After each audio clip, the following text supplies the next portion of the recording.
2020 has been a wild ride of a year. From early in January, when General Qasem Soleimani was assassinated by US missiles and it seemed like we were on the brink of World War III, to the COVID-19 global pandemic, the likes of which we haven't seen in over 100 years, to President Donald Trump hinting he may not step down if he loses the election, it makes you wonder, what's next? I'm Bill. I'm Liz. I'm Enya. And we're members of the Freedom Road Socialist Organization. The FRSO is a national group of revolutionaries fighting for socialism here in the United States. We are active in the fights against police brutality, as well as being in the trade union, immigrant rights, anti-war, student, and youth movements. Today we're looking at the Purge series. With the way 2020 has been going, I don't think anyone would be surprised if the US government instituted a real-life purge in 2021. As the Chinese revolutionary Mao Zedong said, "In the world today, all culture, all literature, and art belong to definite classes and are geared to definite political lines. There is in fact no such thing as art for art's sake, art that stands above classes, art that is detached from or independent of politics." With that in mind, let's look at the Purge through the lens of police brutality, national oppression, and socialism.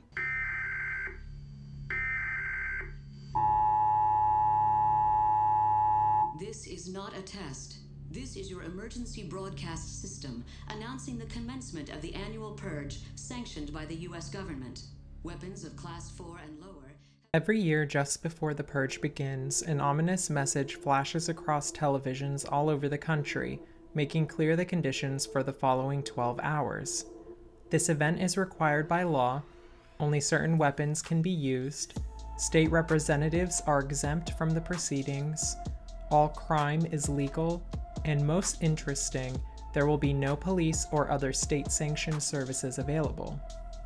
You might believe that statement to be true if we only consider the purge from 2013. A truly unremarkable middle-class family gets terrorized by a group of young white nationalists after the family's youngest child lets a homeless black man and the target of the white nationalists into their home. The police are never present in the film, and the only indication we got of them was the eruption of sirens at 7 a.m. when the annual purge concluded. But much like the real world, once you travel outside of the majority white suburbs of the first Purge film, the police are ever present and bear down on the masses in a multitude of ways. The law is secondary to state terror. The Purge Anarchy from 2014 introduces the police as existing and working during the purge. The following films do the same. Now, Anarchy isn't explicit about the Death Squad goons being undercover police officers, but the familiarity with which the Death Squad leader treats the disenfranchised cop, Leo Barnes, can be interpreted otherwise. The government is also the organization that gave directives to the Death Squad about targeting working-class Black and Latino folks in the streets and even entire apartment buildings. There's an unwritten purge rule, Sergeant. Don't save lives. Tonight we take lives. We make things manageable for us. Unfortunately, the citizens aren't killing enough. So we supplement it all. In the Purge election year from 2016 and the first Purge from 2018, we additionally see the state hire and use white supremacist mercenaries to police the masses, complete with iron crosses, swastikas, and shaved heads. Do the police actually work in this fashion though? Does the Purge series take on the police reflect our reality? We have to ask ourselves what the purpose of the state is, what the purpose of the police is. When we as Marxist-Leninists talk about the state, we're talking about a power structure meant to enforce the rule of one class of people over another. In the case of the United States, we're talking about the Jeff Bezos, Steve Jobs, and Rockefeller's ilk having power over working-class people and oppressed nationality people, mainly represented by African Americans in the films.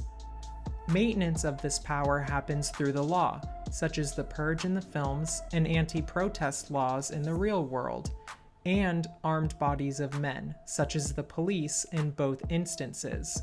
The police work as an occupying force, particularly in majority Black neighborhoods, to instill silence or disrupt whatever social movement may already exist. If the recent murder of George Floyd and subsequent attack on the movement for justice isn't enough to convince you, there are other historical examples that might, such as the Red Summer of 1919. From the winter of 1918 to the autumn of 1919, the US saw massive unrest as World War I had just ended, leading to many young white and Black veterans competing over jobs and housing upon their return to the States, adding to the struggles over companies using poor Black and brown people as cheap labor and strike breakers. This led to roving bands of white supremacists terrorizing and murdering Black people across the US, and race riots ensuing. The US government did nothing to stop the terror and instead turned a blind eye, or even joined in by sending the police after Black dissenters. Though the first film in the Purge series was advertised solely on the supposed absurdity of its premise, the political topics that these films explore are much more prominent in the subsequent films. The most striking of these is the film's exploration of racism, which is central to the plot of each Purge film, even the first. This trend in the films stems from our material reality. The Purge is a direct attack on the working class, and, though all of the working class are oppressed under capitalism, African Americans face a particular form of oppression. Through the Purge films, we can explore how systemic racism operates in America, what we as Marxist-Leninists understand as national oppression. A nation is defined as a historically constituted group of people with a shared territory, language, psychological makeup, what we would today call culture, and economic way of life. We as the FRSO understand that African Americans are a nation within the United States, with the Black Belt South being their shared territory.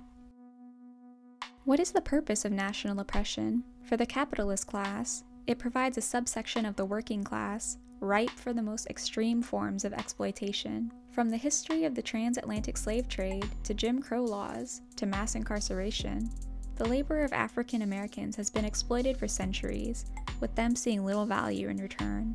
An aspect of national oppression that exemplifies how the bodies of oppressed nationalities are exploited by the state is the history of medical experimentation on oppressed nationalities. In the first Purge, Staten Island is chosen as the testing site for the experiment because the demographics of the island represent the demographics of the United States at large. However, given the monetary incentives that were provided for people who stayed, and the lack of resources people had to leave even if they wanted to, only people of color were left on the island to experience the first Purge. Even though it could be argued the characters elected to stay of their own volition, would they have been as likely to stay if they knew the NFFA would send in armed mercenaries to kill them?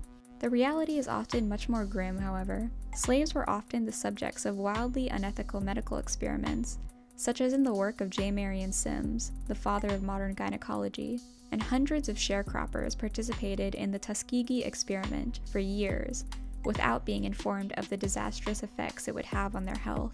These are all extreme examples of the commodification of people under capitalism. Members of the working class are not seen as fully human, but as a commodity, like wheat or iron. In the first Purge, we see people put their family in harm's way because they are so desperate for money. All across America, people stay in dangerous, low-paying jobs because the only other option is to starve. Under capitalism, we will never see the true fruits of our labor. The capitalists will only give us the bare minimum we need to survive, and often even that isn't enough.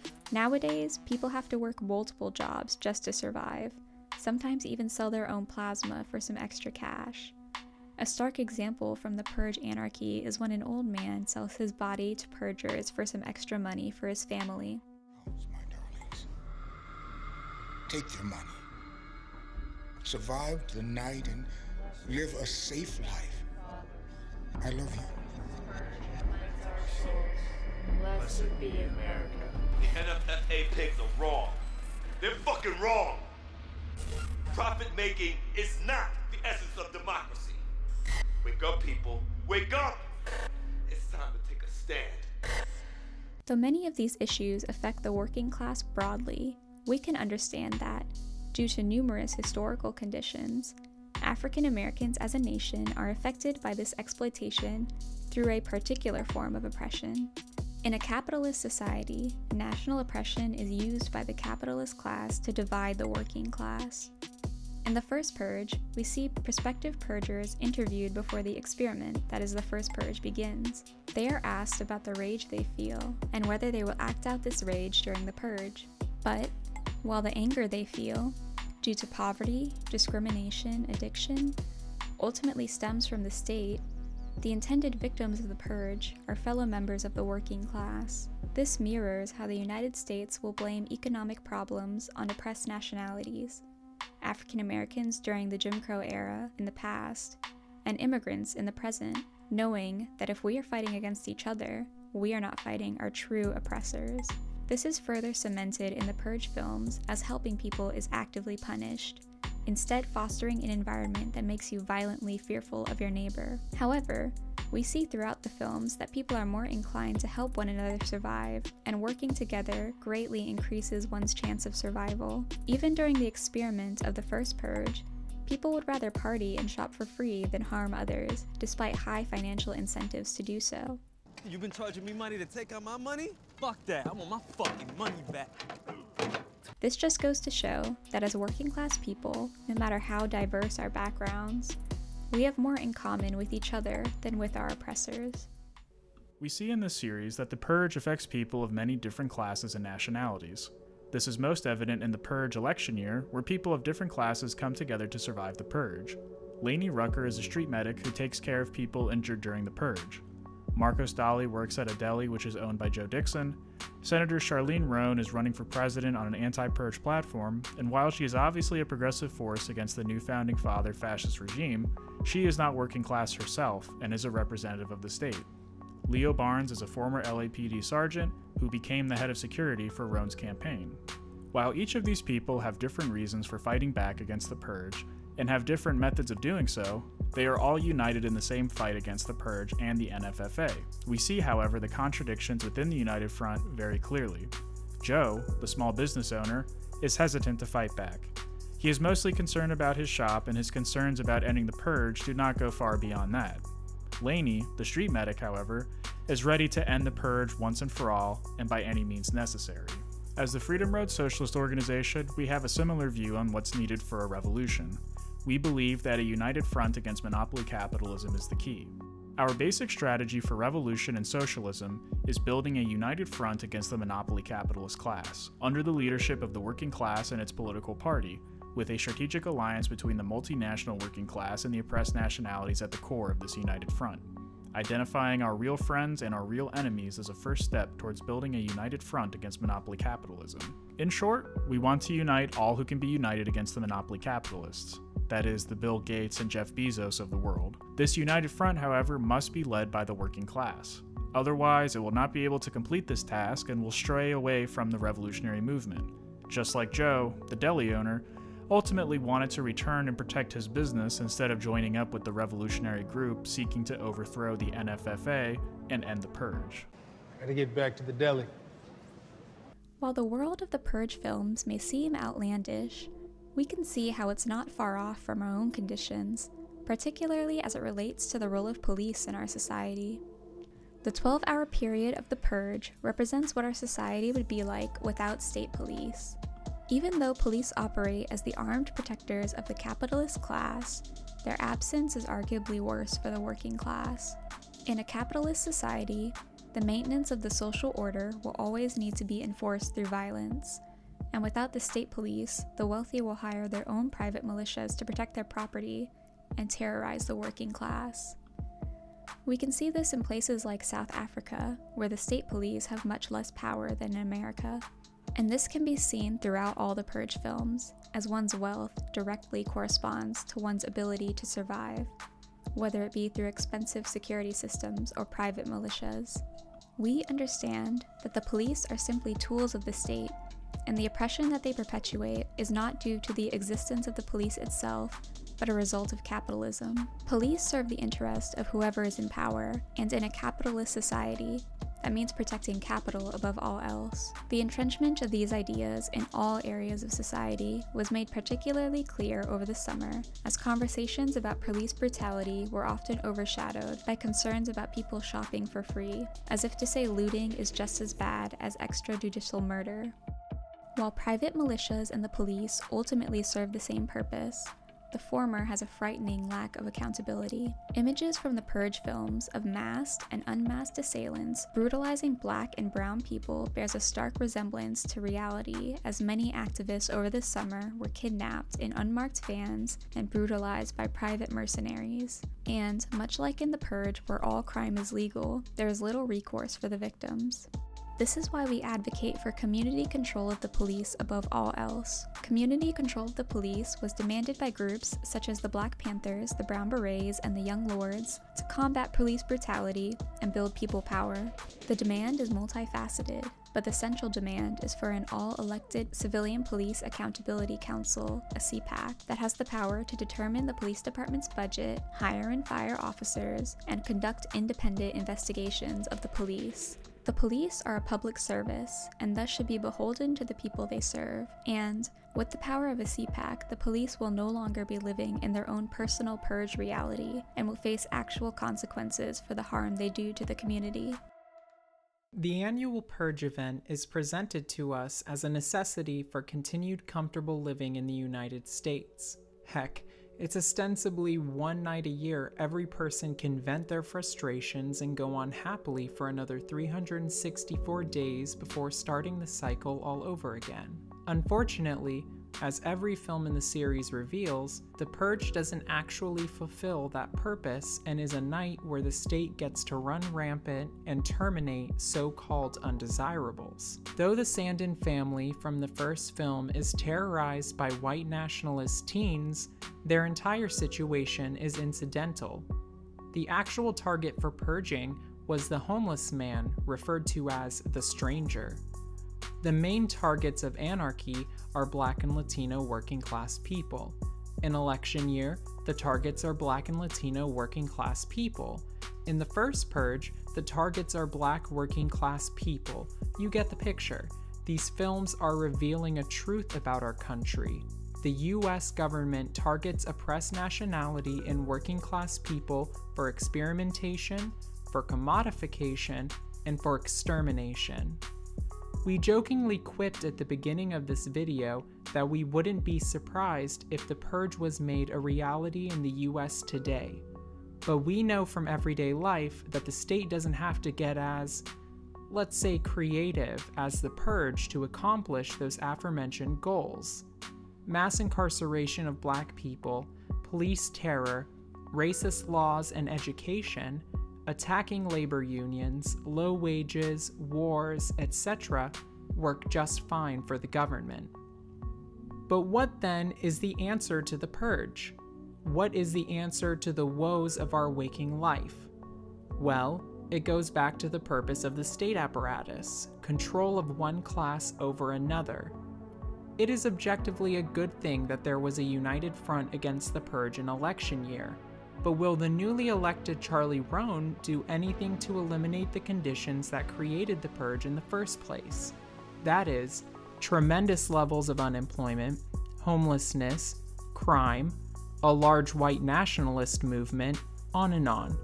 We aren't given an answer, but if our actual government in the endless cycle of deadbeat elected representatives is any indication of her future actions, the future isn't looking too bright.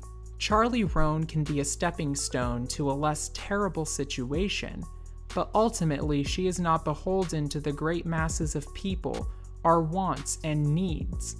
She can't truly understand us because she doesn't live like us or among us. She doesn't have a 9-to-5. She lives in grandeur. She has her own personal security team. She can't experience want or need like we do, unsure of when our next meal is, or unable to call off of work even though our kids are sick. We need socialism, and I'm not talking about Bernie Sanders or Scandinavian style, which would be equal stepping stones as Charlie Roan. I'm talking about us needing class power, Socialism means working class people, the proletariat, being in control of the state apparatus and molding our country in our image. The purge and our real-world problems can only exist so long as those that benefit from them remain in power. The monopoly capitalists, the big bourgeoisie, will not give up power willingly. This is highlighted in the purge election year as the new founding fathers of America attempt to assassinate Charlie Roan because of her anti-purge platform. If the big bourgeoisie would attempt an assassination on a mildly progressive Hillary Clinton-type presidential nominee, why should we think we could ever gain power through the system the bourgeoisie created? We need nothing short of a revolution overthrowing the undemocratic bourgeois system to obtain the power we don't just want, but need. We can look to actually existing socialist countries to see the leaps and bounds of proletarian power, such as in the People's Republic of China, where a semi-feudal, semi-colonized country has become a major world power. The poverty rate fell from 88% in 1981 to 0.7% in 2015. The last famine was in 1961. With a population of nearly 1.4 billion, only a little over 4.6 thousand have died from the coronavirus. And they're currently working towards being carbon neutral by 2060. Socialism is not easily won, and the future remains to be seen, but there are two ways forward: the purge, the misery, capitalism, or united, organized socialism. We can move the mountains together and defy the odds like the protagonist in the Purge series, but we will not win our victory at the ballot box. We're gonna win it in the streets. Thanks to all you viewers for taking a look at the Purge series with us. We think they're a group of films that are often overlooked for some serious political commentary. So if you enjoyed the discussion or learned something new, please like this video and subscribe to the Freedom Road Socialist Organization. Our other social media accounts include Frizzo.org on Twitter and Instagram, and Freedom Road Socialist Organization on Facebook. If you want to learn more about the concepts we covered today, please visit Frizzo.org, where our literature and analysis of the US is available. We want to give a very special shout out to the National Alliance Against Racist and Political Repression, or NARPR, which was reformed last year and is currently leading the fight for community control of the police. Look in the description box below for more information. And before we go, remember, in the world today, all culture, all literature, and art belong to definite classes and are geared to definite political lines. There is in fact no such thing as art for art's sake, art that stands above classes, art that is detached from or independent of politics.